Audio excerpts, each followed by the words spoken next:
We're dealing with one specific, very simple philosophical problem in this video. And then we're dealing with a broader set of cultural questions that you are going to have to examine for yourself, and you're going to have to figure out how they apply to your own life.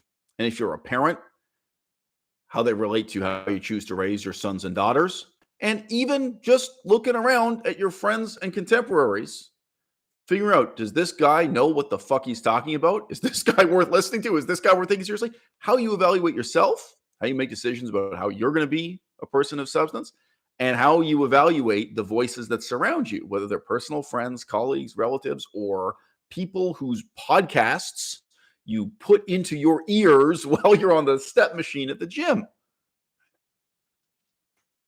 For many, many centuries, there was no question, there was no doubt in the Western European cultural mind that the first step to being taken seriously as an intellectual was the study of foreign languages. There was no doubt about this. How many languages could Karl Marx read? I'm not a Marxist. I'm Karl Marx's harshest critic. Did you know he could actually read Latin at quite a high level? Did you know, to a remarkable extent, his whole philosophy is really kind of ripping off things he loosely interpreted or misunderstood from ancient Roman authors like Appian and Tacitus and what have you. I was reading a very, very detailed essay from Karl Marx recently, cross-examining not Cicero, but Pseudo-Cicero, an essay that's attributed falsely to Cicero. And I didn't realize Karl Marx was so committed to that life. Well, why? Why was Karl Marx so committed to the study of Latin? Because he wanted to be taken seriously. And he lived in an historical period of time when nobody really doubted or questioned. To be a man of substance, to understand philosophy, to talk about things like philosophy, politics, economics, exactly the things Karl Marx talked about, you had to know your stuff. You had to be able to defend your level of reading comprehension in Latin. Now, again, I despise Karl Marx. I'm an anti-Marxist. I'm his harshest critic. The guy could both read and write French at a remarkably high level.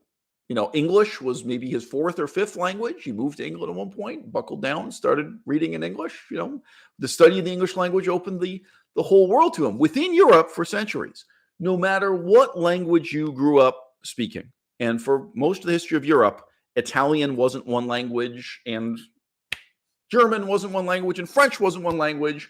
Really, what you called Italian, you could probably only communicate fluently with people from the same little province, maybe a couple of cities clustered together in Italy, and so on for France and Germany. These were broken up into dialect areas.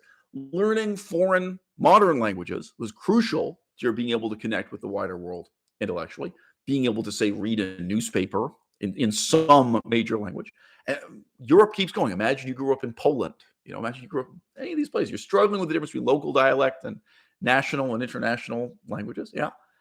And then there was this tremendous set of cultural assumptions about the significance of Latin and the significance of Greek. And in our era right now, we're all really skeptical about this, aren't we? Why would anyone take Sam Harris seriously? What education, what background does he have that substantiates his claim to being authority about anything politically? Sam Harris is certainly a political leader, a political opinion maker, political commentator, right? Why would anyone take Sam Harris's opinion seriously about the interpretation of the Bible, about the history of religion? Oh, I'm sorry, Sam Harris, does he read Greek? Does he read Hebrew? Does he read Arabic? Does he know any of the languages concerned in the study of the Oh, I'm sorry, Matt Dillahunty. Matt Dillahunty, did he complete high school? I'm not sure. I know that whatever little paltry bit of education he had, he went straight into the army. And here we are, all sitting back and receiving the wise words of Matt Dillahunty with, great seriousnwhat and regarding him as a sage and a leader in our times. And I'm sorry, can't read Arabic, can't read Hebrew, can't read Greek, can't read Latin. What? There's another sort of question, though, that a lot of my viewers try to get at with me indirectly. What a lot of my viewers want to know is the study of foreign languages. Like in my case, the study of Chinese. I studied the ancient language Pali, an ancient language from India. I studied Korean Ojibwe. This is not a complete list. I've studied Korean, I've studied Cambodian, I've studied Laotian. So is there some significance to the study of alien foreign languages as such that assists you in living the life of the mind, that helps you become a person of real substance, of real staggering insight and perspicacity when dealing with philosophy, when dealing with politics? Is there some advantage, some kind of acumen you develop through the study of language that's independent from, unrelated to the value of the particular books written in that language? Like, what exists to be read in Latin may or may not be interesting to you, may or may not be valuable to you. What exists to be read in Sanskrit may not be interesting to you, may not be valuable to you. Guys, the Vedas. I mean, sorry, there may be nothing in the corporate of extant Sanskrit literature that interests you in any way. But is there still some value? Is there something you develop, some kind of acumen, some kind of talent? Is there some way in which you become a better person, a more profound person, more able to deal with philosophy just because you have studied a foreign language like Latin, like Sanskrit, like Chinese, you name it? Where does the list stop? Now, I'd be the first to say there's nothing in particular I want to read in French, just being real with you. You can, a large number of people in this audience, you've either studied French or you've studied Spanish.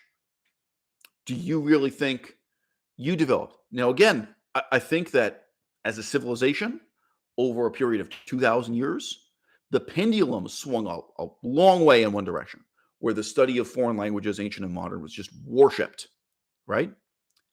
And now it's really swung back to the opposite extreme, where there's a lot of hostility, there's a lot of skepticism. Just being real with you, Sam Harris, he can't read Chinese. He can't read Japanese. He can't read Sinhalese. He can't read Thai. He can't read Cambodian. He knows nothing about Myanmar or Burma, however you want to put it. Why is Sam Harris's opinion about Buddhist philosophy taken seriously, right? But I'm hinting at two different possible questions here. One question just has to do with the substance and the content of what's written in that language. The same way we can talk about, look, there are some texts you can only read in Latin, or you can only appreciate if you learn Latin to read them. The study of the Bible, right? If you hadn't guessed, I'm an atheist. I'm a nihilistic atheist, but even the most skeptical among us would say, yeah, if you really learn Greek, if you really learn Hebrew, you're going to gain a certain understanding of the Bible, Old Testament and New, that you can't have any other way. You can't just read it in English. And I say, okay, but that's dealing with the substance and the content of the particular text. What about your substance? What about the substance of the man himself? What if Sam Harris would be a better person if he had learned Chinese, if he had learned Sanskrit, if he had learned Pali, if he had learned Thai, Cambodian, Burmese? Now, I'm talking about Sam Harris, the assumption you guys know who the fuck I'm even alluding to. If you don't, I can't exactly encourage you to go and Google him. Sam Harris is a jackass. Sam Harris is a shallow, self-important, psychedelic drug-taking guru. There's a sense in which he would be a better man if he had studied any of those languages. Like, there's a sense in which he could have become a better man. But there's also an even simpler sense in which you just say, no, you'd have to be a better man to start with at day one to make those choices, to devote the time and energy and work to studying those languages, and to go through the genuinely humbling and really kind of humiliating process of struggling to understand some of those languages, instead of doing exactly what Sam Harris has done, which is to present himself as a guru and present himself as an expert without doing any of that language work. Okay.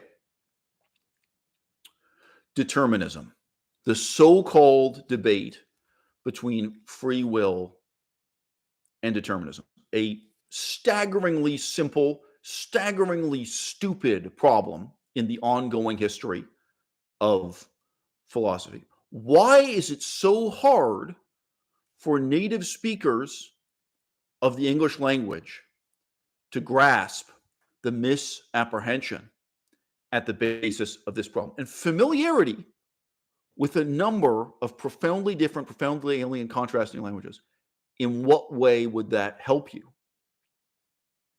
understand what's at the basis of the problem?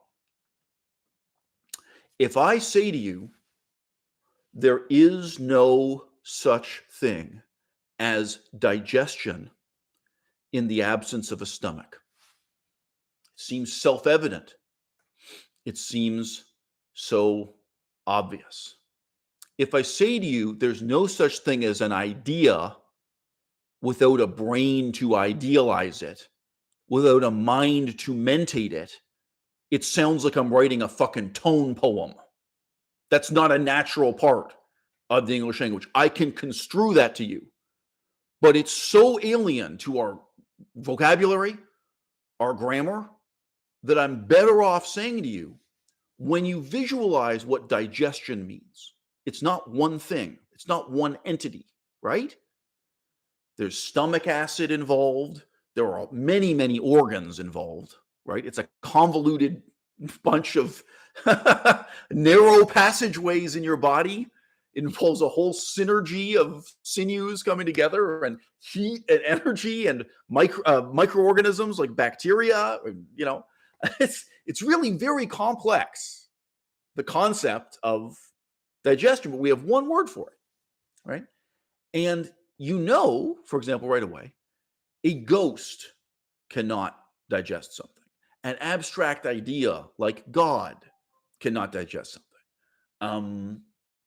If you arrive at the scene of a crime, and let's say they don't let you walk around the scene of the crime, but the police show you a series of photographs while you're standing there.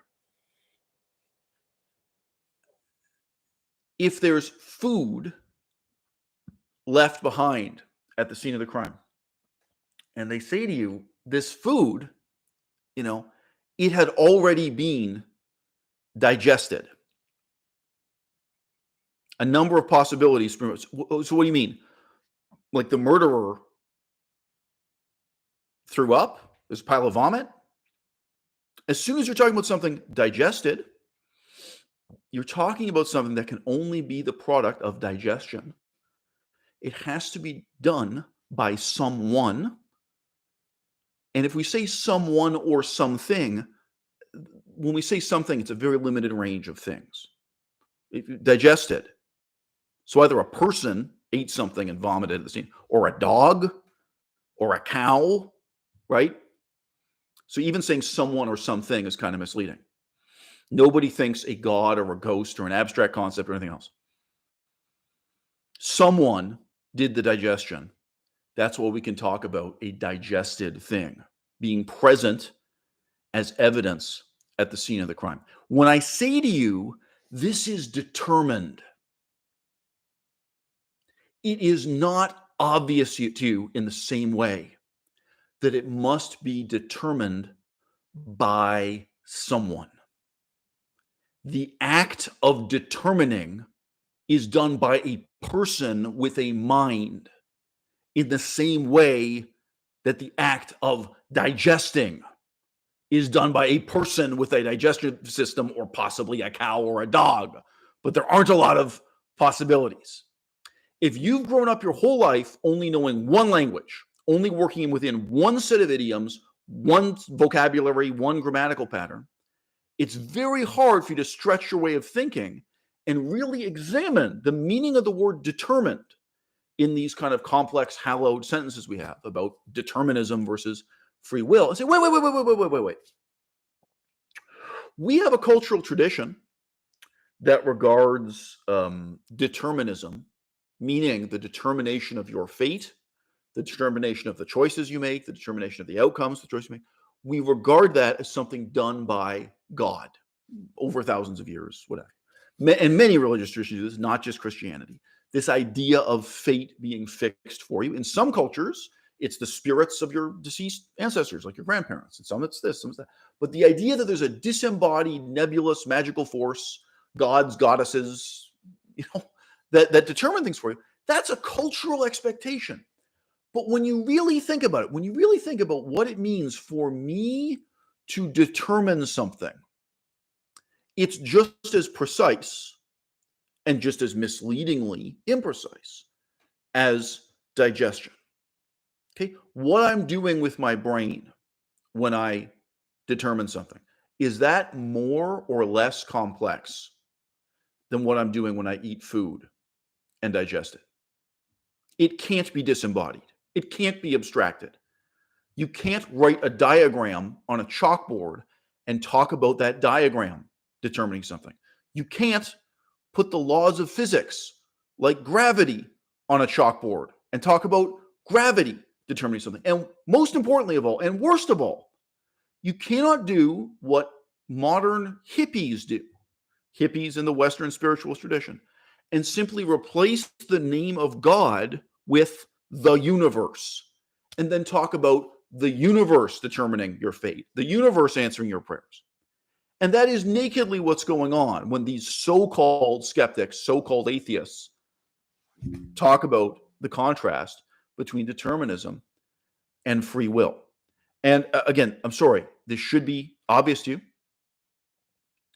When you have debunked determinism, right, there is then no need for any discussion of or defense of the concept of free will, because the meaning and significance of free will has only emerged as in contrast to, as an antidote to, these misconceptions about determinism. So, to give an example, throughout the Dark Ages, it was very meaningful for many centuries between two different schools of thought within Islam, two different schools of thought within the Christianity of the Dark Ages, for people to debate and dispute to what extent an individual man had free will and to what extent his fate was determined by God, to what extent salvation came about through God's grace. Those ideas made sense within a Christian worldview where you really had a misconception as fundamental as thinking that you can have digestion without a stomach. Why? People want to believe you can have a mind without mentation. People want to believe you can have ideas without ideation. Why? Because then it's immortal. The most intoxicating, appealing myth of all is that your body and your brain contains a soul that will continue to exist unchanged after your death. That your personality, your memories, your experiences, your desires, your love, your feelings, your emotions, that those can exist without a brain, without a complex set of chemicals, chemical conditions, a synergy of sinews that all come together in your mind and your body. Your emotions also involve hormones and everything else.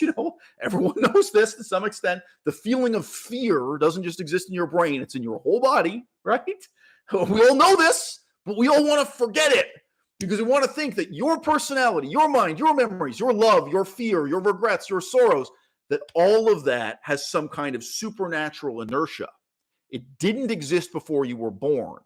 But unlike your digestion, when you no longer have a stomach, that after you no longer have a body and no longer have a brain, your mind will continue on, your ideas will continue on, and it's not true.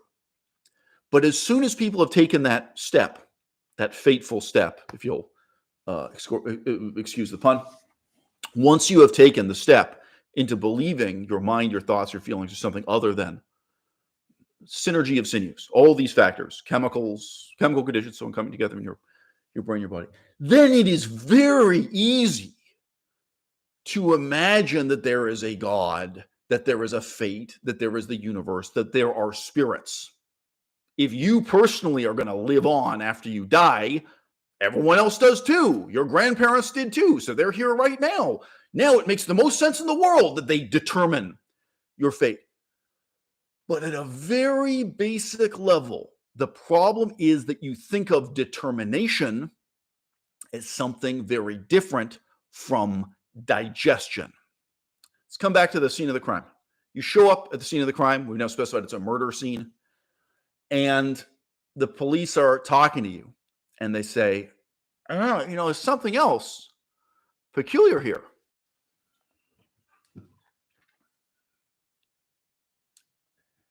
Whoever did this before they left scattered bananas all over the ground.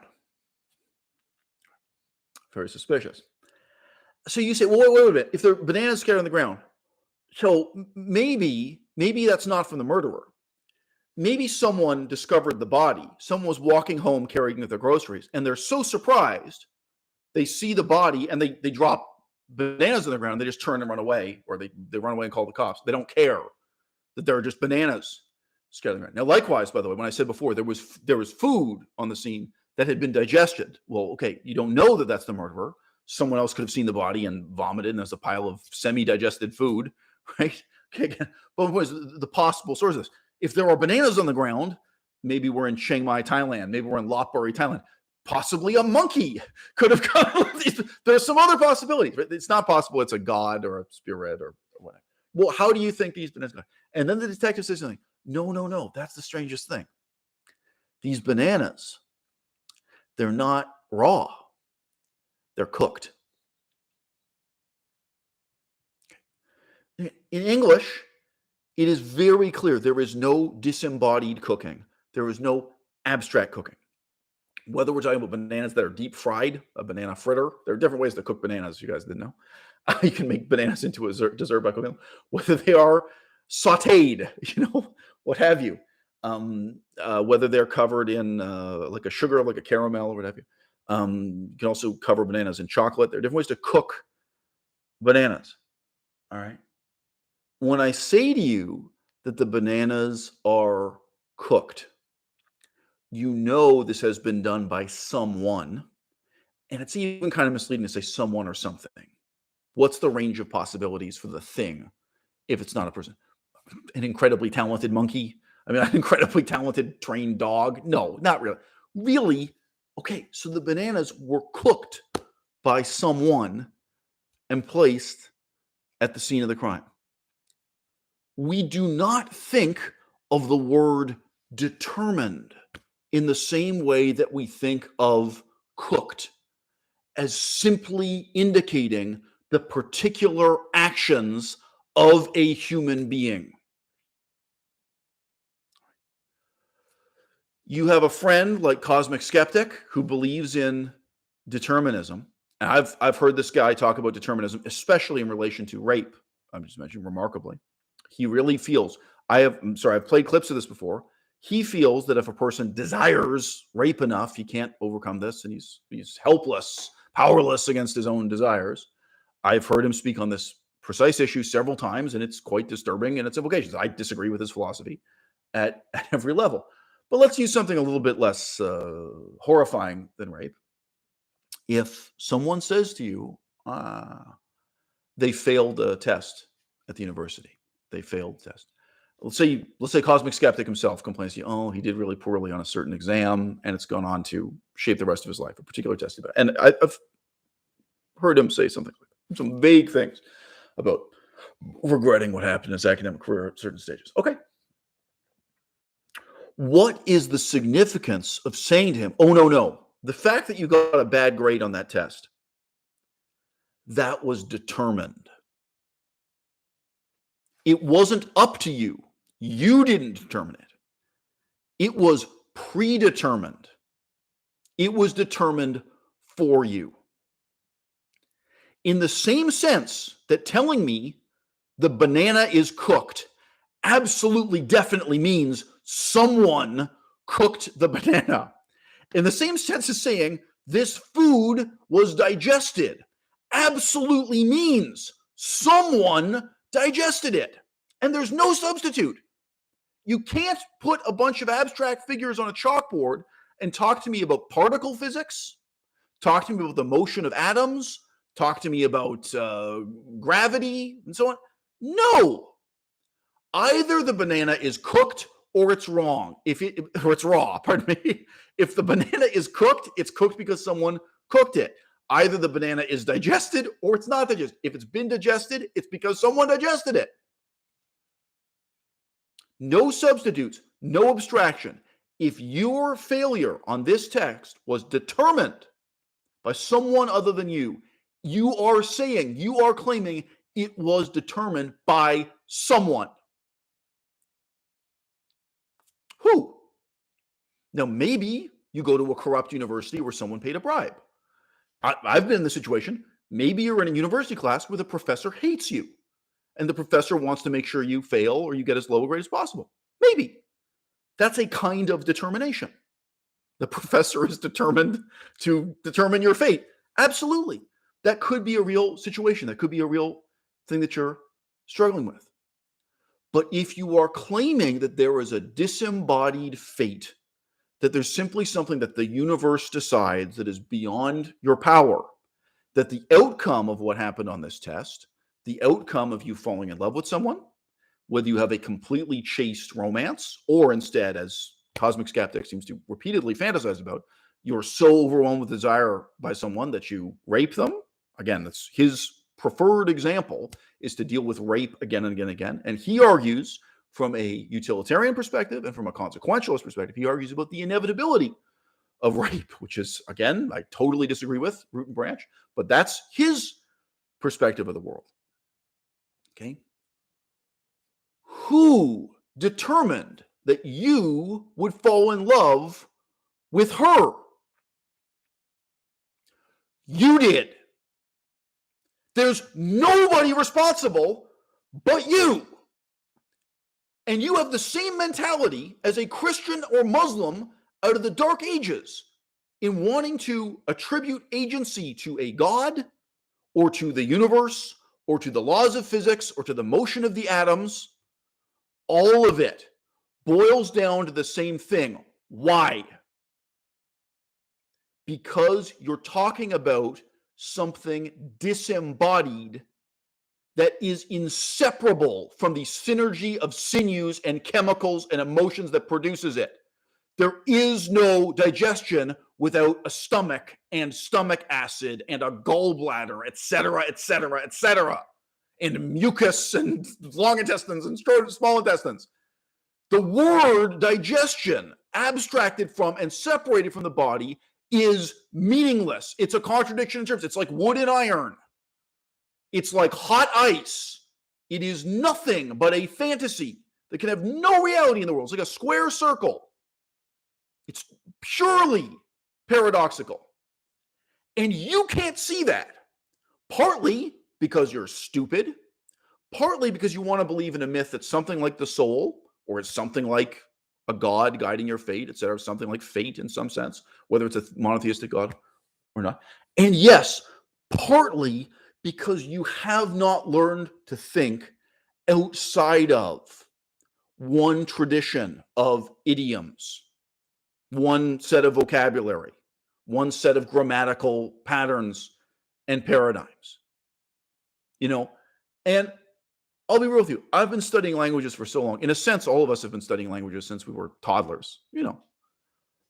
It's very hard for me to look back in my life and say that it's easier for me to explain this to you now because I studied Buddhist philosophy, because I studied Pali, language I mentioned to you, because I studied Korean Ojibwe, because I studied German, French, a lot of languages I don't even mention here, or because I studied Chinese. It's very hard for me to know how much of an advantage I myself gain from this.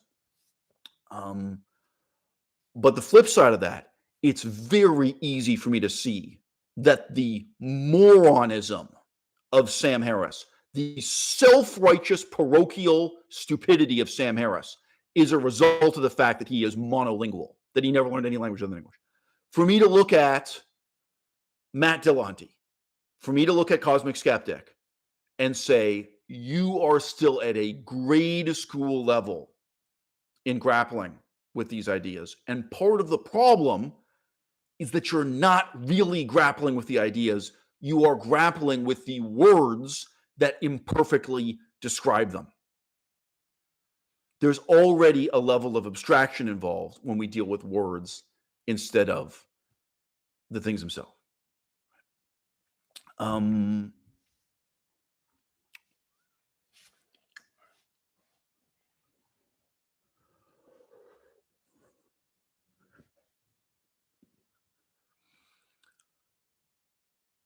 What would be the significance of proving that a murder was determined or predetermined by someone other than the murderer. I think everyone would agree, in plain English, that's the difference between the death penalty and walking free, right?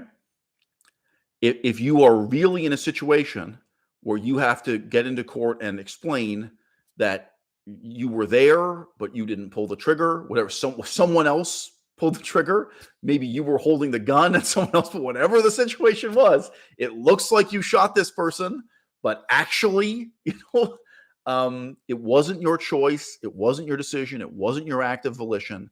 It wasn't, in this sense, your act of free will. It was somehow determined for you. Everyone knows the significance of that. Okay.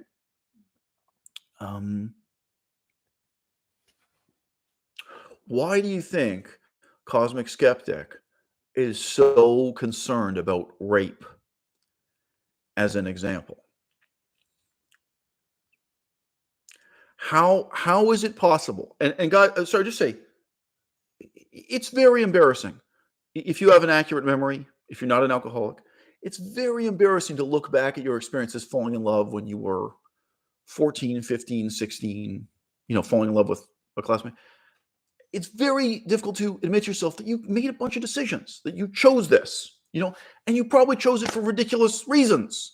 You decided, oh, I like this guy because we both watch SpongeBob. Like, seriously, like when you're 16, like people fall in love because they listen to the same kind of rock and roll music. Like, if you can really remember and retrace your steps, right, of what you were thinking and how you decided it, you know what? Even as a teenager, you talked yourself into it. Now, a lot of people get bitter and cold as middle-aged people. Whether it's more embarrassing for you or less, right? Probably as you get older, you can reflect and you can remember exactly the moment when, as a woman, you thought, I'm going to give this guy a chance. Or as a man, you thought, okay, there are some red flags, but I like this and this about her. I'm going to give her a chance. Where you made a sort of rational decision to allow yourself to fall in love. And there were probably moments when you were with that person and you reflected on, am I going to hold back? Or am I going to let myself fall in love? There were certainly, as a man, I can tell you there are moments where it's like, okay, am I really going to seduce this person? Am I really going to make this woman fall in love with me? Or am I going to stay calm and detached and keep my distance? I have repeated experiences with women who basically say they want to get married to me on the first date. I do have a lot of experience with women really falling in love with me right away. And both parties have a choice. I could tell the woman, whoa, calm down, cool down, take your time, let's wait till we're 6 months in before we have a conversation about getting married. I can do that. And she can do that too. The woman can do that too. Or you can say, yeah, hey, throw caution to the wind. Let's totally fall in love. There actually are. I mean, whether you're reflecting on young love or middle-aged love or love in old age, actually there's a lot of reasoning. There's a lot of choosing along the way. I'll be real with you. I think this is one of the reasons why people become alcoholics and become drug addicts. A lot of people want to have spontaneous, out of control, romantic experiences. And really the only way to do that is to kind of override, the reasoning faculty with something like, alcohol or drugs. So that, for many people, not all, but for many people, that's an intoxicating and appealing idea. And, at least speculatively, I can believe if you're high enough on cocaine or you're drunk enough or what have you, you just fall into bed with people in a more spontaneous and animalistic and instinctual way without dealing with the inhibitions and the doubt and the self-examination and the analysis of the other person's character. Is this really somebody I want to fall in love with? Do you know how many women I've rejected just because they smoke cigarettes? You can be a good person in many ways and smoke cigarettes. I don't want you. Again, I'm an asshole, whatever. I'm not saying I'm good for this reason. I had one friend, and quite a number of different women wanted him, and he was incapable of finding a woman attractive if she had any tattoos at all. And it was mostly hippie spiritualist women who went for him. So they might, have some kind of lotus blossom or some kind of Hindu Om symbol or something. And he just felt anyone who had any tattoo anywhere on their body was so low. And, this isn't an evolved instinct, guys. This is not, how am I going to put this? This doesn't go back to the Stone Ages. This doesn't go back to Charles Darwin and evolutionary time. You are talking yourself into it, falling in love, and you're talking yourself out of it, and you're making rational judgments, even if they're in a split second. You meet someone and talk to them, and you size them up, and they size you up all the time. Okay? So ordinary courtship, ordinary falling in love process. When you look back, why would you want to believe this is determined? Determined by who? By God? Determined by the spirits of our ancestors, some other magical, by fairies, by fate? Determined by who? Determined by what? Again, I think in reality, what most people believe in determinism, they believe it's determined by the universe, which is the same sort of faceless, omnipotent God that the hippies believe in, hippie spiritualists, right? But at least when these eminently rational skeptics and atheists are on camera, what they will claim is, no, it's determined by the motion of atoms, like Lucretius, like the ancient fucking poetry.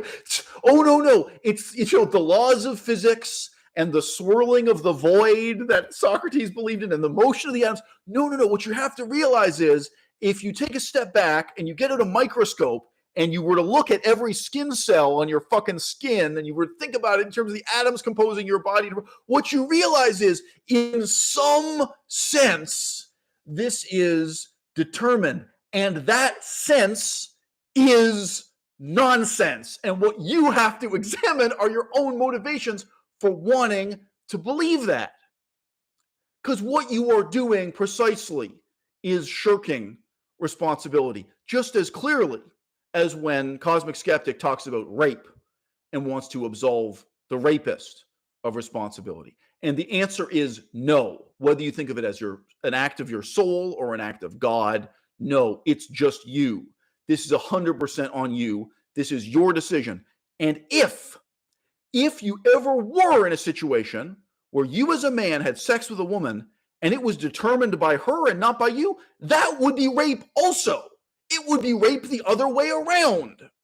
That would be the woman raping the man. If you were ever in a situation where you as the man did not determine whether or not you're going to say, by definition, if it is determined, it is rape, right? If it's determined by one person only and not by both people consenting to it. And yes, by the way, it is rare, but I have known men who were raped by women. Just very briefly, in one case, the woman was a fully trained medical doctor and surgeon, and she drugged the guy and tied him up and raped him. I mean, she knew exactly what she was doing. And she used the specific drug she used to immobilize him. He could still get an erection. She knew exactly what drug. It was a premeditated act of rape. So even though it may be rare, yes, women do sometimes rape men. Just you do not hear about it as often. I'm certain if you wanted to take her to court, I don't think in that case there'd be a lot of doubt about it. Okay. If you actually believe you can zoom in and look at the motion of the atoms and that this is a meaningful sense of determination and determined, or you think you can zoom out and look at the laws of physics for the universe as a whole and say that that's determined, why don't you believe in the immortality of the soul in the same way, on the same basis, right? So I'm at the scene of this crime. There's food that's been digested. Digested by who? It must be digested by a person, or could be a dog, ate something and vomited. But you're telling me there's evidence. There's something real here. It's digested. If it's digested by someone, digested by something. Oh, there are bananas at the scene of the crime. The bananas have been cooked. This could only be done intentionally. Right? It is meaningless in the truest sense of the word meaningless for you to tell me that there is no difference between this banana and one that has been digested. Because when you zoom in and look just at the motion of the atoms, right? Or you zoom out and you look at the laws of physics, there's no difference between the digested and undigested. It's all determined. that there's no difference between a banana that's raw and a banana that's cooked on the basis of these mystical forces that are always just out of sight and just out of mind, whether it's by zooming in or zooming out, just like the Judeo-Christian God, the God of the gaps, the God that is forever hiding in the shadows, the God that stands in an alcove as Moses walks past. This is an ancient tradition. Right?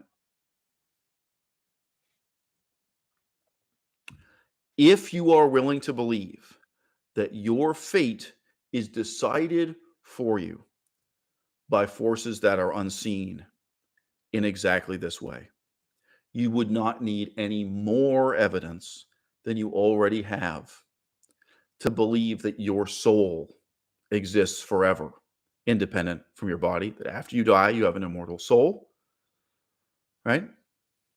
Because you can answer the same objection. So here's an example from ancient Buddhism. In the Pali Canon, it describes a king who tortured and killed people to death. In ancient India, it was the king's job. It was perceived as normal for him to execute criminals and spies and enemies of war through various ingenious means. But there is a king who claims that he has executed a number of criminals by putting them inside a pot, a large earthenware pot, which they still use to cook in India. They have a tradition of that. So they have an earthenware pot big enough to put a human being in, which is believable, and sealing the top and putting it over a fire. Some person dies a horrible death, obviously, sealed inside his body. And he says, there's no soul. The soul doesn't escape. Like he's proved it. He's going to prove this. Where is the soul, right? Not just when you perform an autopsy on someone, but however you want to think. Oh, no. The same way that you're willing to believe in fate, in destiny, as not requiring evidence, as being totally contrary to all the evidence, you can believe in the same way that the soul exists at the level of these subatomic particles, and you can believe that it exists at the level of these abstract principles of philosophy far, far away. And it is just as ridiculous for you to ask me to prove to you that I have free will as it is for you to ask me to prove to you that I digest these bananas. The bananas go into my mouth in one form, they come out in the toilet in another form, okay? You can claim it is an act of faith on my part that I believe my body is transforming these bananas through the act of digestion. The onus is not on me to show you the synergy of sinews that constitutes digestion.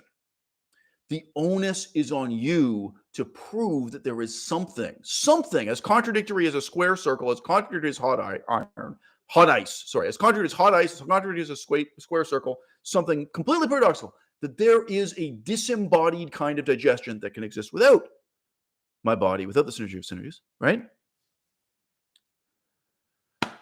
In the same way, the onus is on you to prove that there is a kind of determination, there is a kind of determining that can exist without a mind and a body and all the chemicals that come together in the making of a decision, in the making of a determination. What human beings are addicted to is the childish notion that I have eyes and a painting on the wall has eyes, therefore the painting can see. 6-year-olds see the world that way. 6-year-olds are afraid of their teddy bear at night because they think it's alive and they can see out of its eyes. There's a very ancient, very primal, instinctual reaction that we regard mannequins and drawings as having the same properties as the things they depict. The laws of physics on a chalkboard are like a painting with eyes. They see nothing. They decide nothing. They determine nothing. We do. Whatever can be written on the chalkboard, whether it is a diagram or a formula or a fact, is only a depiction of an idea. Ideas don't even exist on the chalkboard. Ideas don't even exist as abstractions. They only exist as a synergy of sinews within your mind in the same limited sense that digestion, invisibly and constantly at all times right now, exists in between your bowel movements.